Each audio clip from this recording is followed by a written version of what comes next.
Welcome everyone to another Flock Talk with Dr. Patrick Biggs with Purina Animal Nutrition.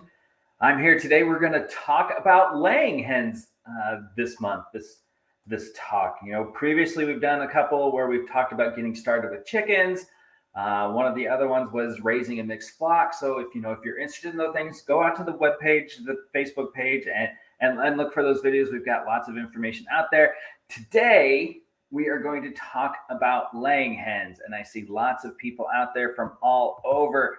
I'm going to Ashley Maltby from California, our first one to sign in. So let us know where you're from. As we go through this, if you have questions, post those in the comments section down below, and hopefully we'll get to those during the broadcast. If we don't, we'll certainly get you an answer in the next couple of days to those questions that you might have. Just a couple other things. There are going to be some quizzes in here, and we are going to award some prizes to the person who we find answers the quiz question first in the comment section. So don't get too upset with me if you feel like you got first, but it didn't post in the comment section. That's just how technology works. There's going to be several opportunities, so do your best. And then other than that, let's get started talking about laying hens. I know a lot of you may have started birds early. You may have started birds early this year. Maybe you started them a little bit, maybe late in the fall. Or if you were just starting now in several months, this is going to be some information you need to know. Like, how do you add and combine those new birds with your old birds? So, there's lots of ways you go about doing this. Everybody kind of has their own way. Ultimately, you have to kind of do what works best for you. But we can talk through some ways to go about combining those birds with those. And so, ideally, if you're bringing in brand new birds that you've just got and you want to combine them with your current flock already, I would say I would wait for that for just a little bit. Ideally, you want to wait about 30 days before you combine old birds and new birds. Because you want to give those new birds a chance to kind of get settled in, and you want to make sure that they are healthy. Sometimes they may have a disease or an illness that doesn't quite show it, or the stress of moving from one place to the next kind of gets them in a situation where they're not quite as healthy as they could be.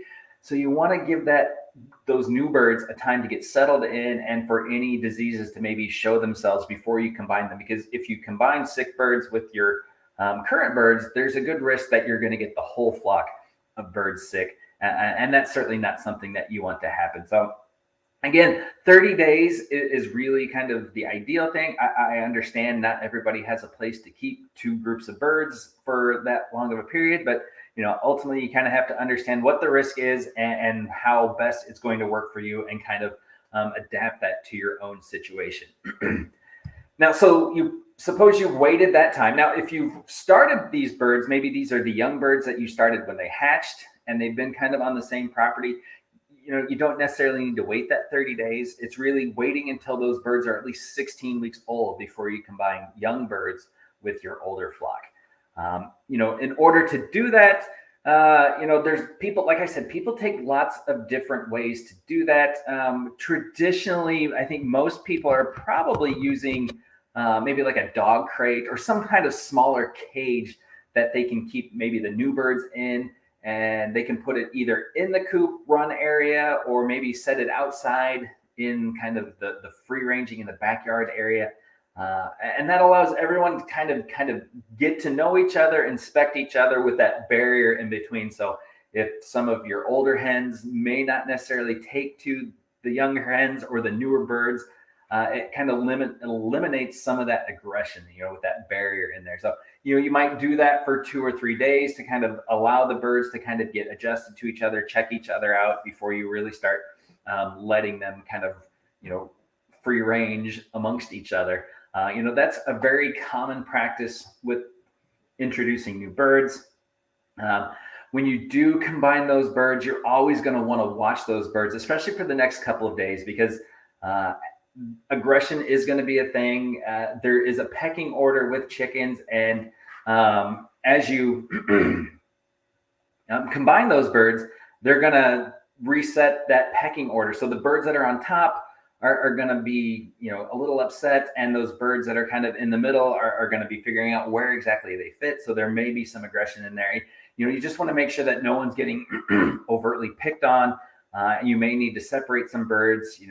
If somebody's being hurt, you may need to isolate her so she can heal, or you may need to separate out an overly aggressive bird from the rest of the flock for a while, just to do that. But you just keep an eye on the birds for a couple of days and make sure that no one's getting picked on, severely for that much time.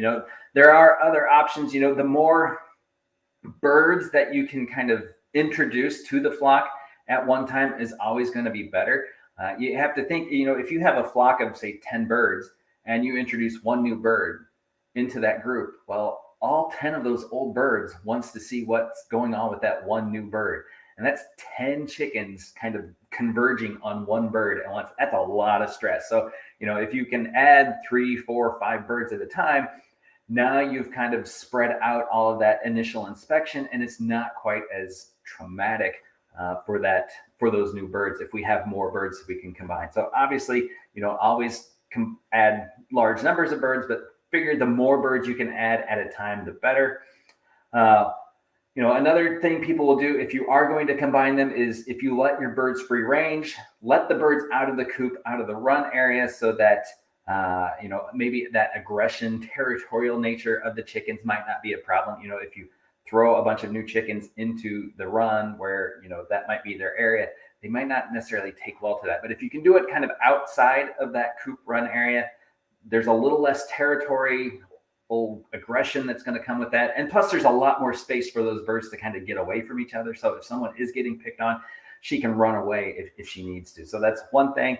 Another one that gets brought up too is, you can introduce the birds at night while the birds are sleeping. The birds are fairly kind of dead to the world, if you will, at night while they're sleeping. So oftentimes you can put new birds in the coop at night, and then the birds wake up in the morning and they just they don't really know that the new birds were added. They start wandering around in their business, checking out, food, water, laying eggs, things of that nature. And then over time, they slowly realize that there are more birds in here. So you kind of miss out on that initial, oh, new bird, let's go check her out. So those are all things to think about as you as you add new birds to your flock. So kind of think of what works best and what's going to kind of reduce the amount of stress on those younger birds, on those new birds, as you combine them with the older flock. All right. Egg production. Let's talk about that. So you're going to be getting your birds, they're going to start laying eggs at around 4.5, 5 months. That's around 18, 20 weeks of age. So if you are starting your birds now, these are things to think of as you head out into the future. What are you going to feed them? Things of that nature. But the biggest thing is what's really going to kind of affect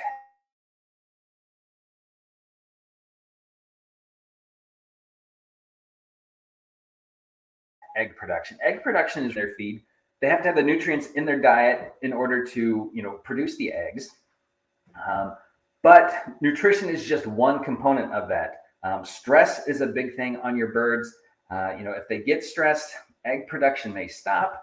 If they're not sick, if they're sick, they're not healthy, that could also impact their ability to lay eggs.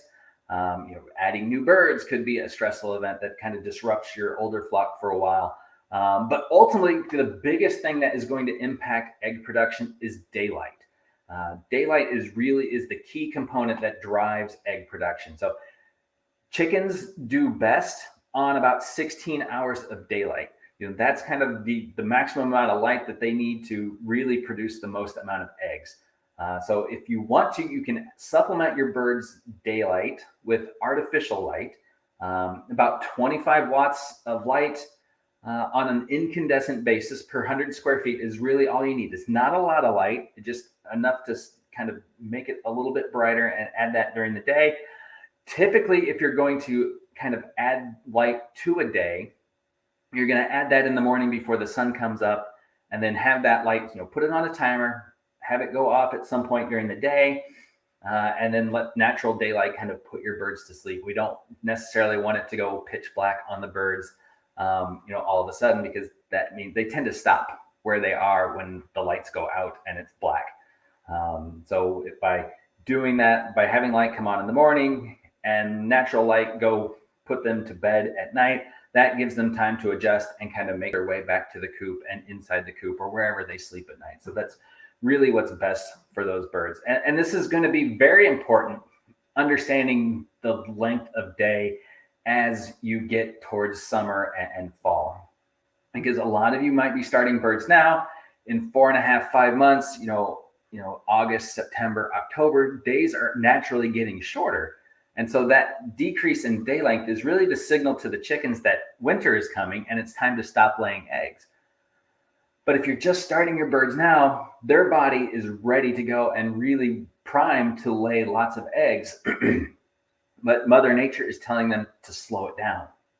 So by adding light, kind of keeping that day length so that it's at its maximum length, it doesn't necessarily have to be 16 hours, but we don't want to see a decrease in day length. So if the longest day is maybe 14 or 15 hours, you want to keep that 14 or 15 hour day length as we go into those fall months when the days are starting to get shorter. So just set them on a timer, and that will kind of keep those birds laying eggs throughout the winter so that you can get those eggs kind of on a more year-round basis.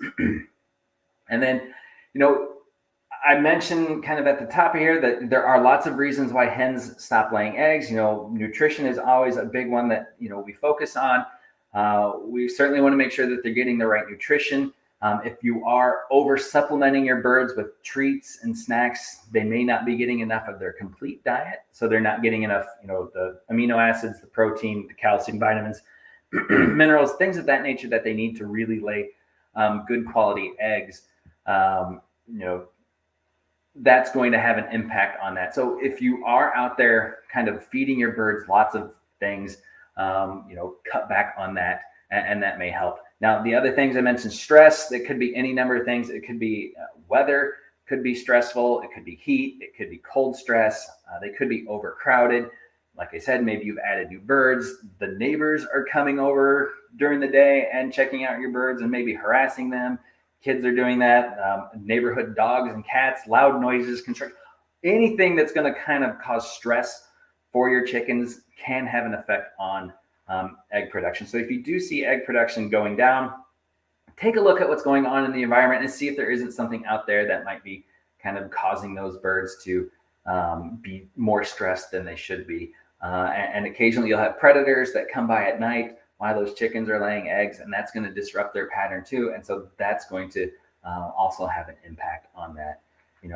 Collecting eggs, you want to obviously collect eggs kind of as much as you want. It's really up to you. Just realize the longer those eggs stay in the coops, in the nest boxes, or on the ground, wherever the chickens are laying them, the more likely they are to get broken. If it's cold outside and below freezing, if you leave the eggs out there too long, they will freeze, they will crack. And then at that point, they're really not that viable for you to be eaten. As long as those shells are intact, those are good quality eggs. You can have those, but really once that shell's been compromised, if you find a crack in it, it's really best to just throw that egg away, because once it's been cracked, it's a path for bacteria to get inside the egg, and then that egg may not necessarily be safe for you to eat. And your birds are going to lay lots of eggs, so having to throw out an egg every now and then really isn't going to be that big of an issue. So food safety, keep that in mind as you're collecting those eggs, because we certainly want this to be a fun experience, and nobody wants to get food poisoning from eating their chickens' eggs. And then the last thing I want to talk about is kind of running out of eggs. I mentioned kind of controlling light to kind of keep your birds laying eggs for longer periods of time, especially during the winter months. A lot of people get concerned that doing that isn't healthy for the birds, or it's going to make them run out of eggs because you're kind of forcing them to lay more eggs than what they might naturally do. And there's some truth to that story, but it's not as bad as you think. So it is true that birds are born with all of the eggs that they will ever lay. So inside the chicken, we call follicles. Those are the cells that are going to develop into eggs. they're born with somewhere between 3,000 and 5,000 of those follicles that could develop into eggs. Now, we have to consider how long do chickens lay eggs? How many eggs do they lay a year? The top producing chickens are going to lay about 300 eggs per year, maybe a little more. But they don't lay 300 eggs every year for, their entire life. If they laid 300 eggs and they have, say, 3,000 to 5,000 possible eggs inside of them, that's 10 years of solid egg production, laying an egg, for every day for 10 years.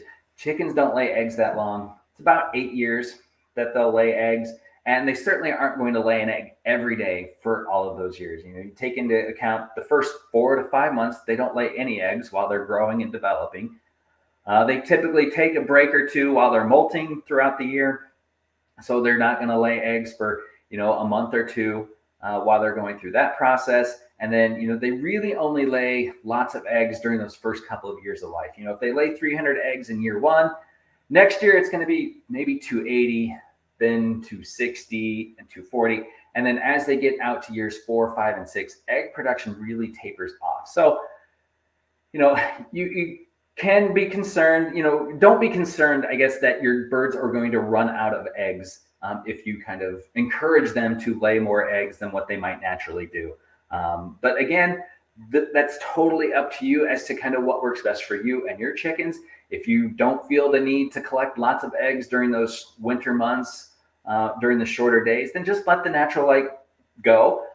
They'll still lay some eggs every now and then. They just may not be as prolific. And then once the days kind of start to get longer as we head back into towards spring in the following year, they're going to start laying eggs again. So kind of whatever works best for you. They're not going to run out of eggs. If you want to keep getting those eggs out of the air, just keep those birds on the light on a year-round basis. And if not, do what works best for you. Let's see. Oh, Tina is asking a question. She has 8 hens and she gets 10 to 12 eggs per day. Well, Tina, I would say it takes about 25 to 26 hours for a chicken to kind of make an egg. By the time it gets, released from the ovary, goes through the reproductive tract and gets that shell put on it. It takes about between 24 and 26 hours. So, it's really 1 egg per day per bird. It may be the fact that you just, a bird may have laid an egg late in the previous day that you didn't catch. And then the next day she's laying it. So it may just be a collection thing that you're seeing there. But traditionally, birds are only going to lay 1 egg a day. Every now and then you might see one bird that may have a little shorter schedule.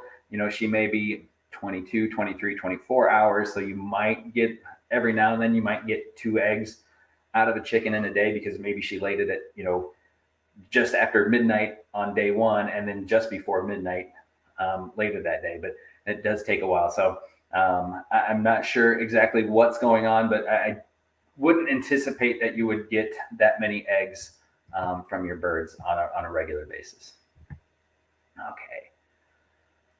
All right. And then we have to think about what we're going to feed those birds as we make that transition from the starter feed to layer feed. We have several options for you to look at. We have a whole portfolio here. We have, if you're looking for pellets and crumbles, we have that available in our Laina brand, as well as our organic layer feed. So if you want kind of our traditional product with Laina, or if you want to raise your birds, provide them with organic feed, we have that, both pellets and crumbles in those 2 options. And then we have 2 other products, Laina Plus Omega-3 and Laina Plus Free Range. Those are only available in a mini pellet. So it's a 1/8 inch pellet. It's somewhere between a full-size pellet and that crumble to kind of meet that kind of middle ground, because we don't offer both pellets and crumbles in those products. Now, I will say you kind of have to decide which feed works best for you. If you want your birds to lay organic eggs or to be fed an organic feed, that's what the organic line is there for you to choose from. If organic isn't necessarily an important attribute for you, we have the other options for you. Just understand that regardless of what feed you're choosing, the nutrition is going to be the same. They're all 16% protein. They're all 3.5% calcium. All the vitamins, all the minerals that your birds need are in that feed. There are 38 different nutrients that birds need on a daily basis. And that feed is providing all of those, whether it's in the organic line or in the more traditional Latina line. Let's see. Natalia has a question. So she's asking, do all Purina stores have all the types of feed? She's been trying to find a layer plus free range and can't find it anywhere. Well, Natalia, so the stores should have access to it. If they have a Purina product, they should have access to it. If they don't have it in the store, you can certainly ask,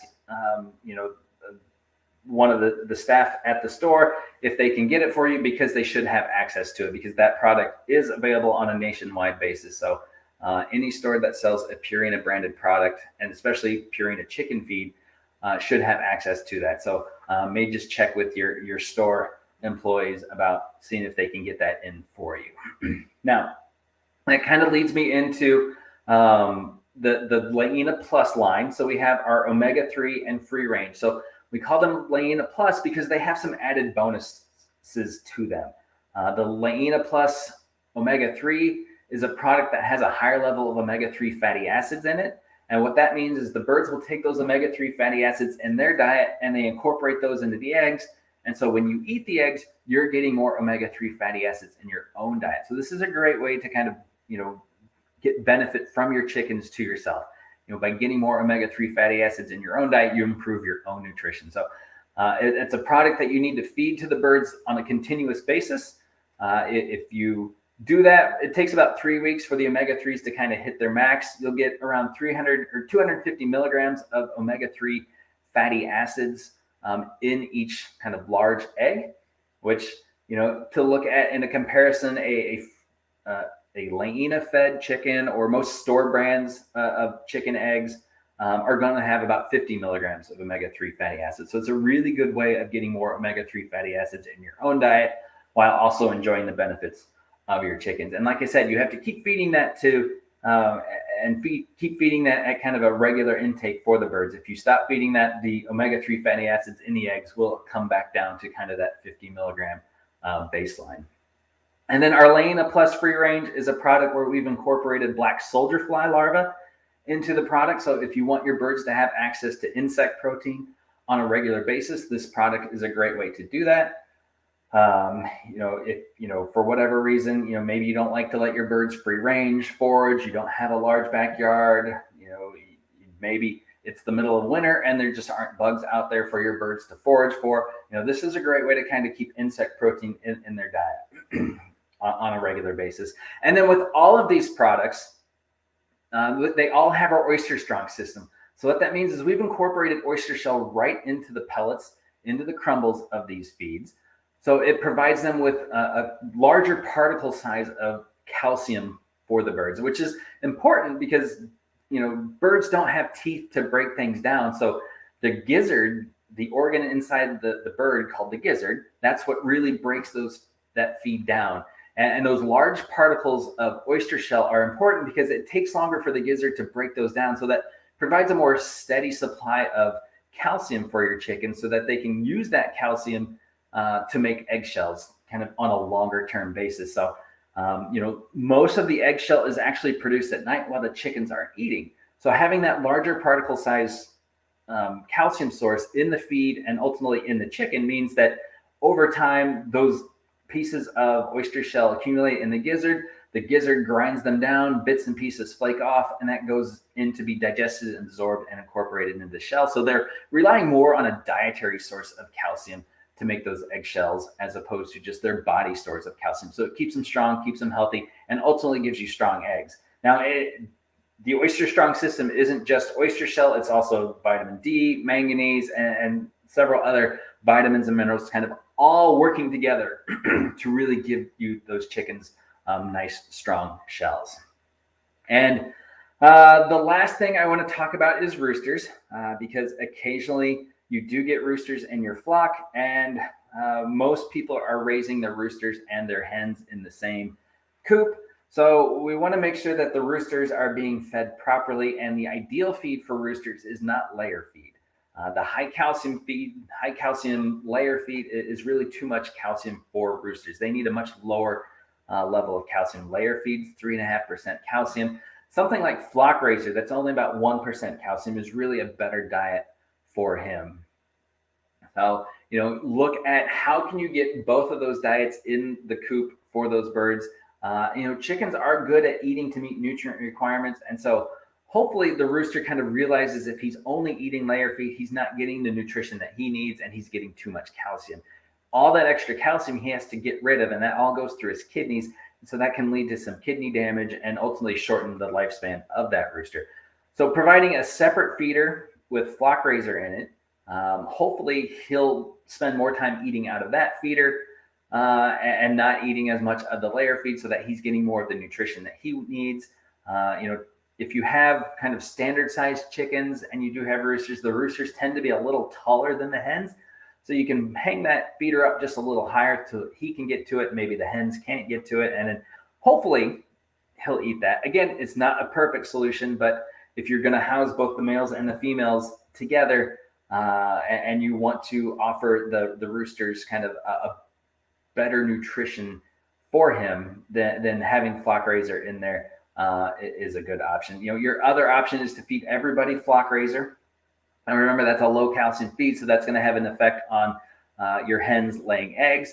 You can put out a separate feeder with oyster shell in it to let the birds kind of self-regulate how much calcium that they're getting on a regular basis. But realize doing it that way is going to you're not going to have as great egg production with your birds going that route. So you have to decide, is the rooster's health more important than egg production or vice versa? So, whatever works for you, kind of that's the situation. But ultimately, roosters, it's not great for them to be eating layer feed on a regular basis. All right, what do we have next? Pop quiz, our first one. All right, get those fingers ready. Remember, first answer we see in the comment section is going to get the prize. If your chicken has not started laying eggs yet, at what week should you switch to a layer feed? All right. I hope I mentioned this. I think I mentioned it briefly. Hopefully you caught it. What age, how old, kind of in weeks do chickens start laying eggs? Kind of when do we make that transition from starter feed to layer feed? Oh, I think I see here Lori Swafford Hereford, I think might be our first winner. I think so. 18 weeks is the number we're looking for. That's when you're going to make that transition from a starter feed to a layer feed. Some of your birds you may find, depending on what breed of chicken you have, they may start laying a little earlier. Sometimes it might be 16 weeks. If you do start seeing eggs out of that younger flock, that's when you can go ahead and make that transition to layer feed. But if you don't see any eggs prior to 18 weeks, 18 weeks is when we expect eggs to start coming, so we can switch them, make that transition to layer feed at that point, and that's going to kind of help provide the extra nutrition that birds need to kind of get into egg production and really boost them in there. So lots of good things. We don't want to feed them too early.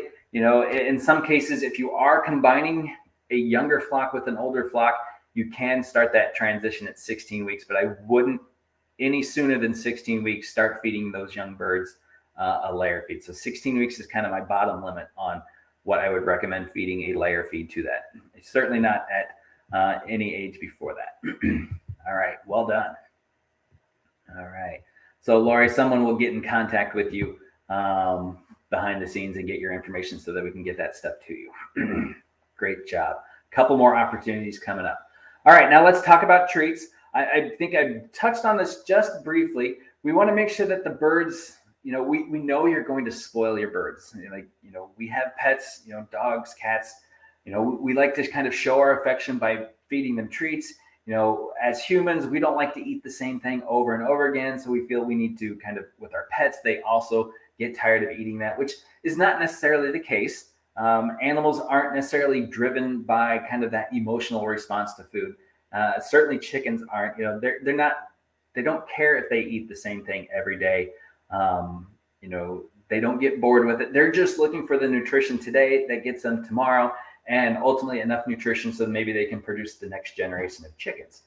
They don't have that same connection to food that you or I might. So remember that the layer feeds, the complete feeds, are just that. They provide all the vitamins, all the minerals, all the nutrition that those birds need on a daily basis to stay happy, stay healthy, stay productive. So if they only ever ate their layer feed, they didn't get anything else, they would live long, fruitful lives and be just happy on that. Now, when it comes to treats, we need to make sure that we're all things in moderation. The 90-10 rule means 90% of their daily intake is going to come from their complete feed. So that's the food that's supposed to provide all of the nutrition for those birds. The other 10% can come from their snacks. That could be scratch grains, table scraps. It could be our farm to flock treats that we have available now. But we really want to kind of limit the consumption of that. And so 10% of their daily intake is really a small number. Chickens only eat about a quarter pound of feed a day. So that works out to be a fairly small amount of scratch grains, cracked corn, mealworms, whatever. So it's about 2 tablespoons. That's really about the volume of, the weight of food that they should be given that isn't a complete feed. Now, obviously, if your birds forage and free range, we really have no idea how much those birds are eating and finding on their own. But we do want to, if you do let your birds forage and free range, and we do want to make sure that they have access to a complete feed that's going to kind of fill in the gaps for those birds, in terms of the nutrition, because not everybody's backyard is going to have a complete nutrition regimen for these chickens available on a daily basis. So, I mentioned this is something that can affect egg production. If you are overfeeding scratch grains or some of these other scraps, you could be diluting the nutrition in their complete feed. So they're not getting the protein, the amino acids, the vitamins, the minerals, the calcium that they need to lay good, strong eggs. I always talk about, if you look at layer feed, is 16% protein, 3.5% calcium.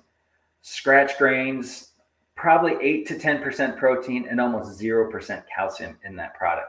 So as you feed more and more of the scratch to your birds, you're really diluting out the protein and the calcium significantly. So if you do see a drop in egg production at a time when you don't necessarily expect to see egg production, or maybe your shells are getting thinner, you take a look at how much other things that the birds are eating, and you might be over supplementing.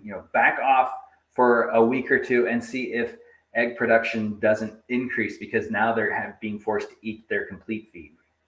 Because, like I said, birds eat to meet nutrient requirements, and energy is typically one of the first things that they're going to eat towards. So, birds, this is why we can kind of feed birds as much feed. We can put out, 50 pounds of feed for 2 birds and not have to worry about them overeating, because birds they will regulate their intake so that they don't overeat.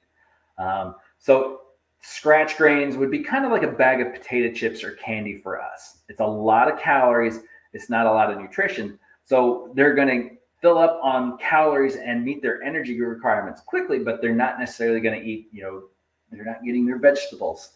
The scratch grains taste great, but they certainly aren't a complete diet for the birds. So think about that as you're spoiling your birds. And then I will say, we do have some farm to flock treats available. One of them is a bag of mealworms, our larva for ladies. And then the other one, it's a protein blend for hens that we've tried to incorporate lots of large, colorful goodies that the birds are really going to respond to, but then also balance out some of the nutrition. So it's a little higher in calcium. It's got some vitamins and minerals, and a little more balanced in terms of kind of supplementing their complete diet. So you can spoil your hens with this treat, as opposed to necessarily spoiling their diet. So think about that as you go through and are spoiling your birds, because overfeeding them some of those snacks and treats can have a negative impact on those birds. And you're going to see lots of unique eggs from your chickens. you're in a situation where you're going to see kind of just about every egg that your birds lay.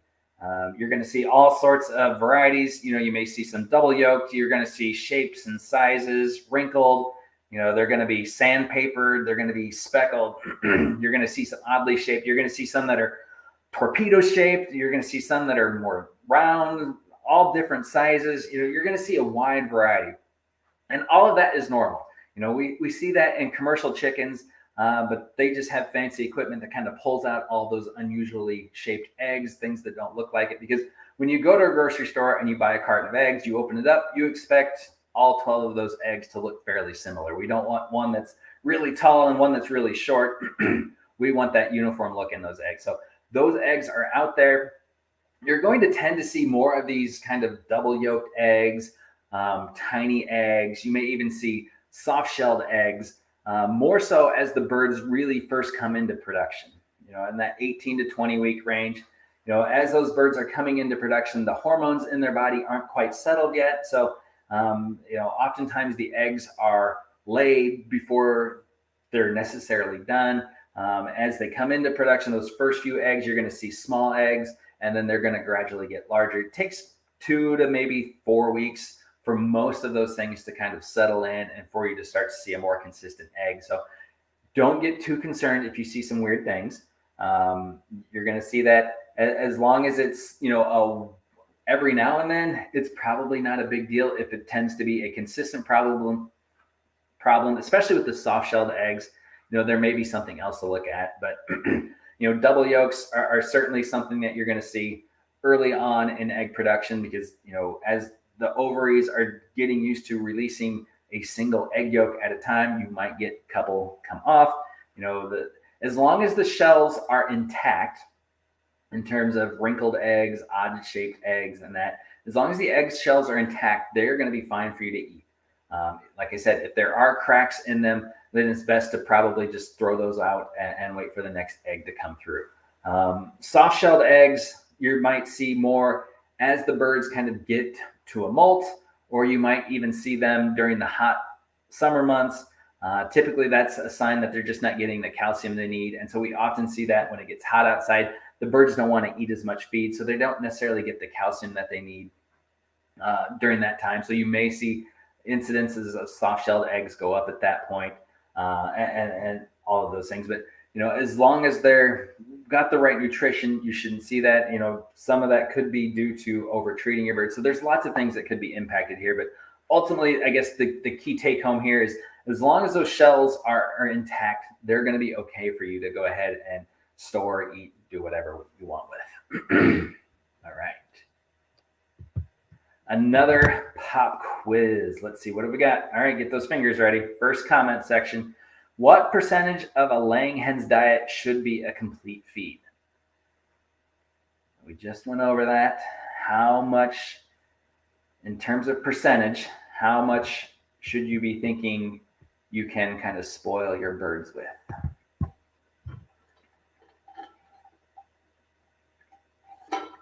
There we go. I think Sherry's got it.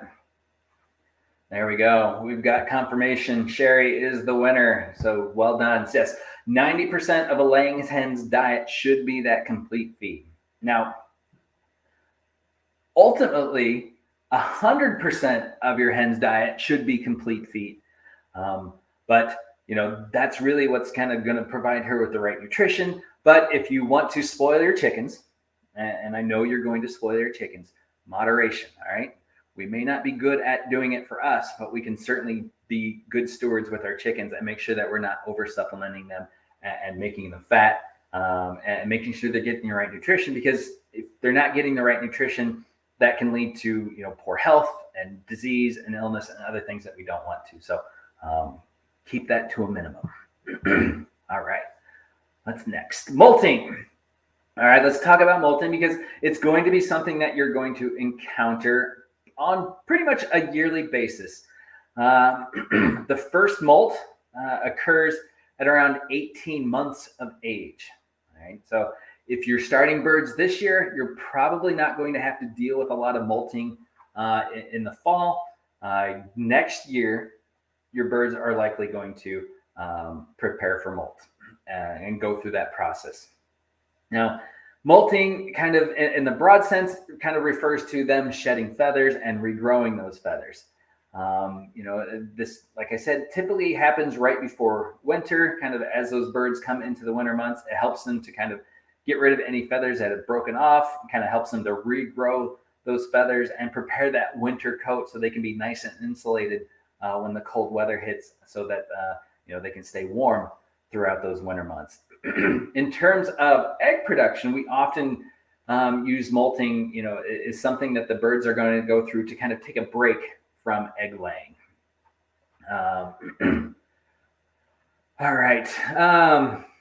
So, in terms of what happens, 18 months. So the birds, once they come into production around 18 weeks of age, and they lay eggs for about 52 weeks. So at around 18 months, around 72 weeks of age or so, that's when you're going to see the eggs you're probably going to see larger eggs, probably thinner shelled eggs. The birds need a break from egg production. So molting kind of coincides with that time where the birds needs to break.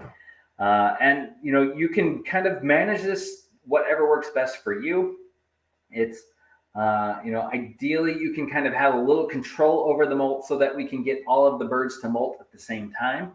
That allows us to provide proper nutrition for all the birds in the flock, because birds that are going through molt typically aren't laying eggs, so they don't necessarily need that high calcium feed.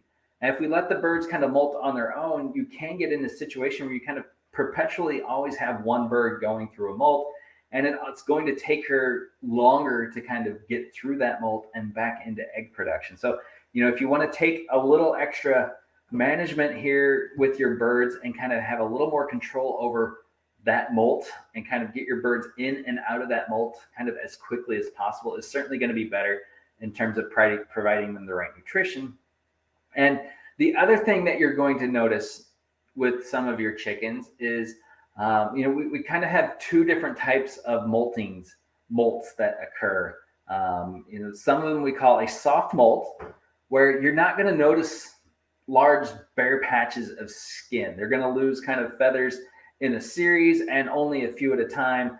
So they're never really bare skin. And then we do have our hard molters, where you're going to see large patches of skin open as those birds are dropping off feathers. And the problem is really with the hard molters, because chickens like uniformity. And if you have one bird that is losing a lot of feathers and she's got a lot of bare skin exposed, the other birds are going to start checking her out, and they start picking at her. And that can lead to open sores and wounds. And chickens, kind of like sharks when it comes to blood, when they see red, they see blood, they are all just kind of going and say, "Oh, what's this?" And then they all start picking at her.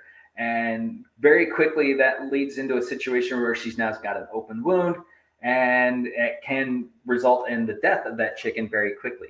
So having a bit of control, taking a bit of control over this molt can certainly help that. If all of the birds are kind of going through this process and feel a little off, it's different, but they're all uniformly different. So it's less of that aggression, and we can really get those birds in and out. Now, like I said, if you kind of let nature take its course, it might take 2-3 months for a bird to kind of work her way through a molt. If you're going to do it on your own, you can get those birds in and out of a molt in about 4 weeks.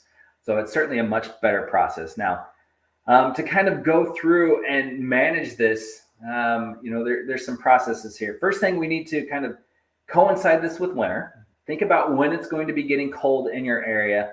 And we want to back it up probably about 8 weeks or so before, at least 8 weeks before it really starts to get cold in your area, to give birds time to kind of drop some feathers and regrow those feathers so that they're going to be ready for the cold weather. We don't necessarily in the middle of December or January decide, hey, let's molt the chickens while it's 30 degrees below zero outside.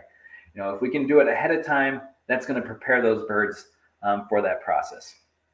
Again, light is a big control. So if you are providing your birds supplemental light during the regular period and you want to molt the birds, turn off all those extra lights and just let the daylight be natural day length. That decrease in day length, going from kind of that maybe 16 hours to all of a sudden it might be 12 hours of daylight, is going to have a big impact on the overall egg production of the bird, because ultimately we want to get the birds to stop laying eggs so that they can focus on regrowing those feathers, and it's going to give that reproductive tract a chance to take a break. So no light, no extra light, and then we're going to transition them from a layer feed to flock raiser. Normally we talk about making that transition from one feed to the next.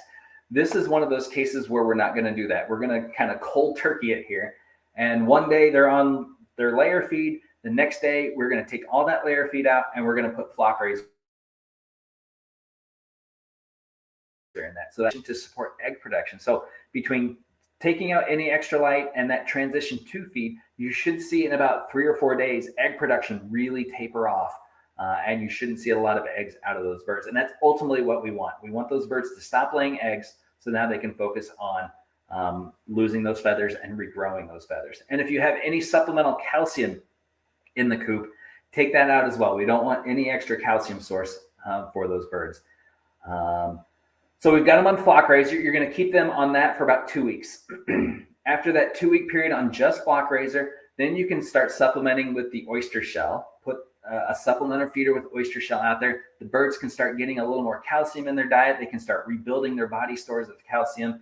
And then after 2 weeks on the flock raiser plus supplemental oyster shell, make that transition to layer feed. This is one where you can either, if you want to, you can do kind of another hard switch from flock raiser to the layer feed. Or if you're more comfortable, make this transition over, 3 or 4 days, kind of start mixing the feed together. And then within about another 2 weeks, you should start to see egg production returning with those chickens. And you're going to see better quality eggs out of those chickens as well. They'll probably be a little smaller. The shells are going to be a little stronger. And that's always a good thing for those birds. So keep that in mind. No extra light. Do that hard switch from their layer feed to flock raiser for 2 weeks. Then we're going to add back supplemental oyster shell to get them extra calcium for 2 more weeks. And then back to that layer feed. Within a span of a few days so that they can start getting the real nutrition that they need to get going for egg production. All right. So that's kind of molting kind of in a quick nutshell. It's a little more complicated than that. If you want to do more research, certainly go ahead and look for that out there on the web. All right. Another pop quiz we've got going here. So what is our question? At what age does a chicken begin to molt? What is going to be her first molt? We talked, I think I said how many months it's going to be. That's the answer that we're looking for.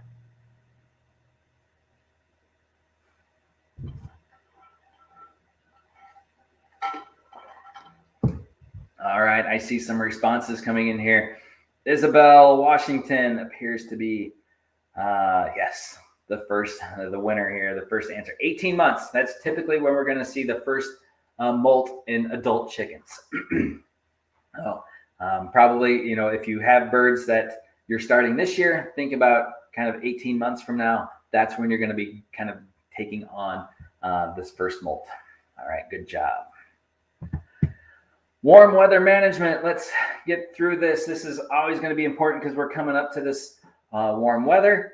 Warm weather is certainly a challenge because we want to keep these birds as cool as possible because, their body temperature is warmer than what we are. They're at 106 to 108 degrees Fahrenheit is their internal body temperature. So, we need to keep them warm, especially as it gets warm and humid out there during those summer months. So hydration is certainly key.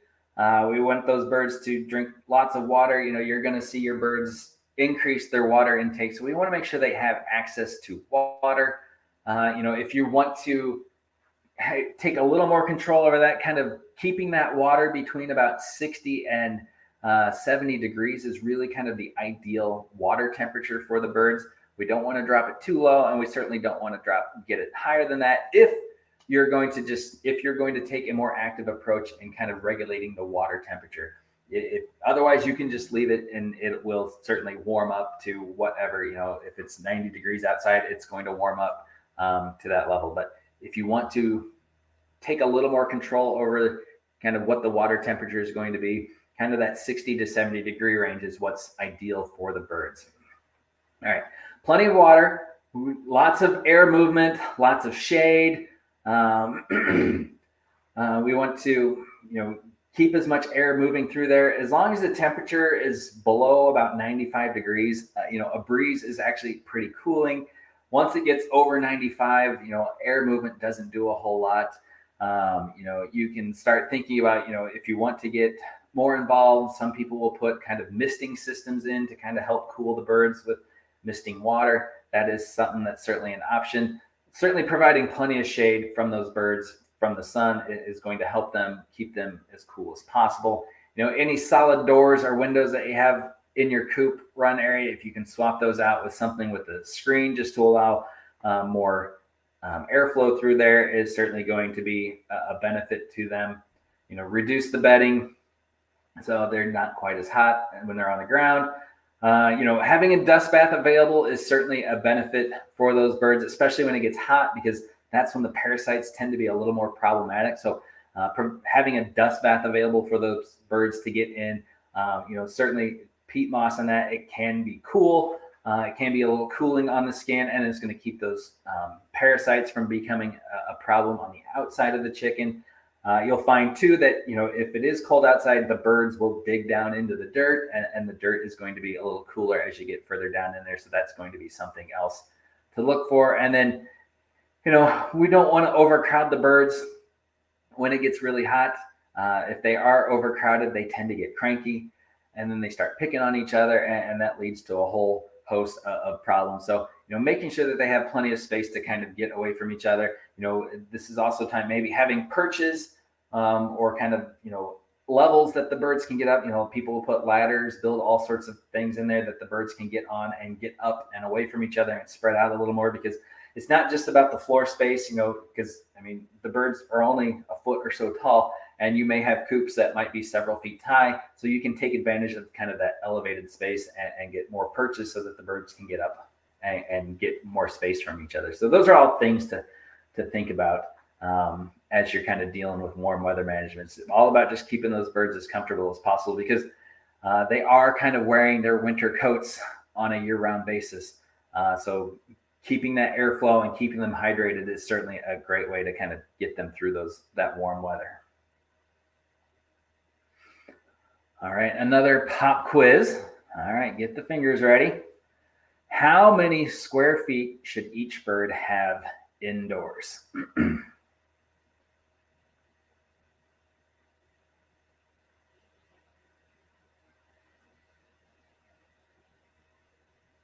Let's see. We got some answers. There we go. I think Mia. Yes, Mia is our first response. 4 square feet. That's really, especially when it's hot outside, the more square footage that you can provide those birds, the better. And then, conversely, as we get into cold weather, keeping that space, actually tightening it up a little more, is actually going to be more beneficial for the birds so that they can stay warmer in that weather. All right, what's next?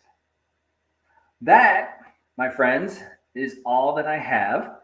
Are there any questions? If post those in the comments section.